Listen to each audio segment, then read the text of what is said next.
Les frères, cette équipe d'Espagne, elle est vraiment monstrueuse, c'est trop les gars, c'est trop. Et je vous le dis, je vous le redis, c'est la meilleure équipe de cet Euro. C'est la meilleure équipe de cet Euro, c'est au-dessus de l'Allemagne, c'est au-dessus de n'importe qui. Ils sont trop forts. Alors ok, c'était la Géorgie en face. Mais les gars, franchement, il n'y a qu'avec une équipe pareille.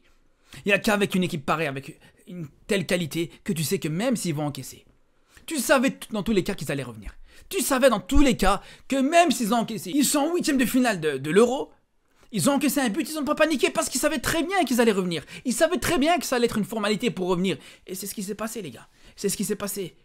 Quand on voit rien que les stats de ce match, les gars. Quand on voit les stats de ce match, déjà rien qu'à la mi-temps. Les mecs, ils étaient à 17 tirs à la mi-temps, les frères. On s'en rend compte ou pas de ça? 17 tirs à la mi-temps. T'as des équipes, en tout un match, même en 120 minutes, ils te font pas autant de tirs. Et je dis pas ça par hasard. Regardez le match de l'Angleterre juste avant. L'Angleterre, en 120 minutes, avec le match et les prolongations, ils te font 16 tirs, les gars.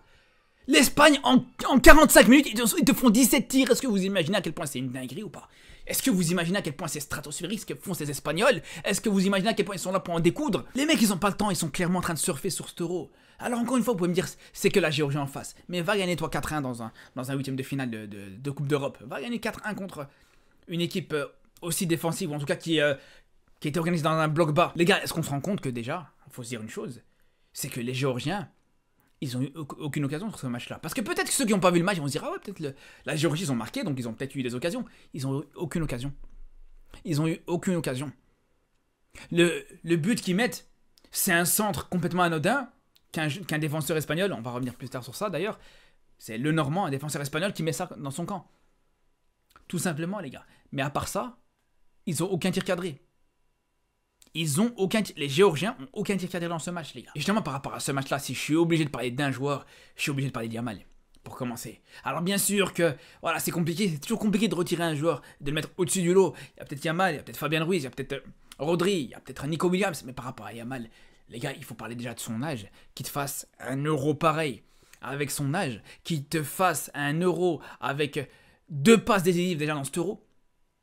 Il faut savoir ça. Il a déjà 2 passes D en 3 matchs, parce qu'il n'a pas joué titulaire contre l'Albanie. Ça fait que il a autant de passes D que Mbappé dans toute sa carrière à l'Euro, les gars.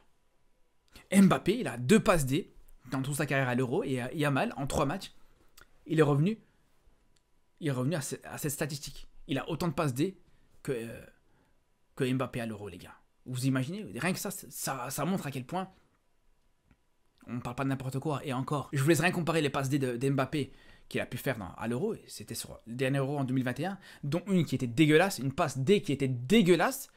On s'en rappelle tous, les gars. On s'en rappelle tous. La passe qu'il met à Benzema, derrière Benzema, que Benzema a dû chercher pour la mettre au fond. Mais bon, on va pas revenir sur ça. Ça pour dire que si on compare justement avec les bijoux, les bonbons, les galettes que met Yamal à ses attaquants, les gars, ça n'a rien à voir. Ça n'a rien à voir. Regardez le centre qu'il met à Fabien Ruiz, les gars. Le mec, il a 2 joueurs qui lui arrivent en face de lui. Et lui, il a 2 joueurs qui lui arrivent dessus.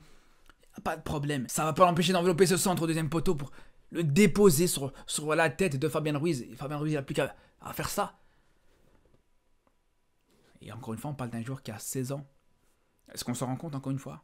On parle d'un joueur que normalement, là, l'Espagne, la fédération espagnole, ils sont en train de faire en sorte de contourner le règlement, la loi, pour qu'il puisse jouer, parce que normalement, à son âge, il n'a pas le droit de jouer après 22h.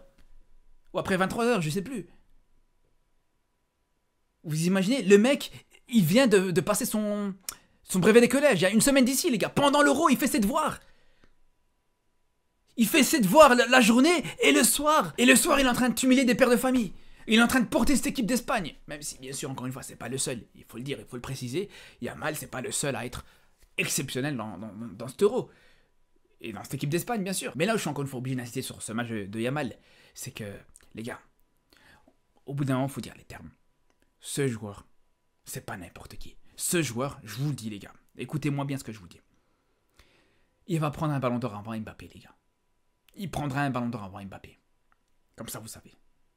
Vous pouvez me dire ce que vous voulez. Bref, il prendra un ballon d'or avant Mbappé. Je pense même que j'en ferai une vidéo. Un de ces jours où je vous dirai pourquoi je suis persuadé que Yamal prendra un ballon d'or avant Mbappé. Mais bon, ça sera pour une prochaine fois. Tout ça pour dire, les gars, que Yamal, il a une particularité. J'en parlais en live pendant le match. Yamal, c'est le genre de joueur frisson qui, dès qu'il a le ballon, t'as ce petit frisson justement qui fait que tu sais qu'il y a quelque chose qui peut se passer. Et ça, les gars, en tant que supporter du Barça, on sait très bien de quoi on parle. Et je sais très bien que vous savez de quoi je parle. Parce qu'il y a un seul joueur qui procurait ça. Il y a un seul joueur pour lequel tu avais cette émotion-là. Où dès qu'il avait le ballon, tu étais là, tu t'accrochais à ta chaise et tu te dis, il va se passer quelque chose à ce moment-là. Il n'y a qu'un seul joueur, je ne vais même pas citer c'est qui. Là, c'est exactement la même chose avec Yamal. C'est vraiment les mêmes sensations. Quand il a le ballon, c'est les mêmes sensations qu'on a à l'époque de Messi. C'est pour ça, les gars, je vous le dis, je ne parle pas par hasard. Il y a une légende qui est en train de naître. Il y a une légende qui est en train de naître, les frères. Je reviens rien que sur son centre et sur sa passe D pour Fabien Ruiz, les gars. Regardez juste une chose, il y a un truc qui m'interpelle. Quand on pense à un joueur, on va dire, lambda, et on va dire que c'était son prédécesseur ou le joueur qui jouait avant lui à son poste au Barça, Ousmane Dembélé. Les gars, franchement, j'ai beau chercher pendant très longtemps, il doit y en avoir peut-être. Mais pour retrouver un centre de telle qualité de la part de Dembélé, il faut chercher très très longtemps. Il faut chercher très longtemps, les gars. Parce que Dembélé, ok, il peut avoir la technique, il peut avoir cette qualité de dribble, mais il est loin d'avoir cette capacité à pouvoir mettre ce genre de centre. Alors que justement, ce qui est intéressant avec Yamal, c'est que autant en termes de dribble, en termes de qualité technique, les différences individuelles qu'il peut faire, on n'en parle même pas. En termes de frappe aussi, ça aussi c'est une chose. Et même les bonbons qu'il peut te mettre avec ses centres, c'est encore autre chose. Donc voilà, je suis obligé de comparer avec des joueurs références comme Dembélé, Mbappé, tout ça, pour qu'on puisse se rendre compte un petit peu de ça. Après, bien sûr, encore une fois, je vous dis, bien sûr, il n'y a pas que Yamal dans cette histoire. Et il faut souligner, pour moi, je pense que c'est peut-être même l'homme du match, Fabien Ruiz. Fabien Ruiz qui fait un match exceptionnel. Parce que non seulement il te met ce but sur cette tête avec le centre de Yamal, mais la passe qu'il met à Nico Williams, est-ce que c'était Fabien Ruiz ou c'était Iniesta? Je sais pas. Le petit enchaînement, dribble, un contre un, et puis la passe en profondeur pour ouvrir sur Nico Williams, c'était magnifique, les gars. C'était magnifique. C'est méconnaissable, encore une fois, avec avec le Fabien Ruiz du PSG. C'est pas la même personne, ça a rien à voir, les gars. Ça a rien à voir. Et c'est pour ça, il y en a qui me prenaient pour un fou la dernière fois quand je disais que s'il fallait recruter, si le Barça pouvait prendre Fabien Ruiz, moi ça me dérangerait pas. Je prends. Je confirme encore une fois, les gars. S'il y a cette possibilité, avec les automatismes qu'on voit entre Fabien Ruiz, Pedri, Fabien Ruiz, Yamal, Fabien Ruiz et Nico Williams, l'optique Williams pourrait venir au Barça. Moi je vous dis, les gars, je vois pas le problème. Je serais pas contre en tout cas. C'est pas une priorité, bien sûr. La priorité, ça reste Nico Williams qui, encore une fois, voilà. On va parler de son match, encore une fois, obligé. Il te met son premier but dans cet Euro. Et lui aussi, il te met encore une passe D. Mais au-delà de ça, encore une fois, dans la qualité technique, dans les qualités de dribble, c'était magnifique. Et pourtant, voilà, face à un Pogba et à chaque fois 2-3 joueurs sur lui, c'est pas facile en apparence. Mais malgré ça, il y arrive.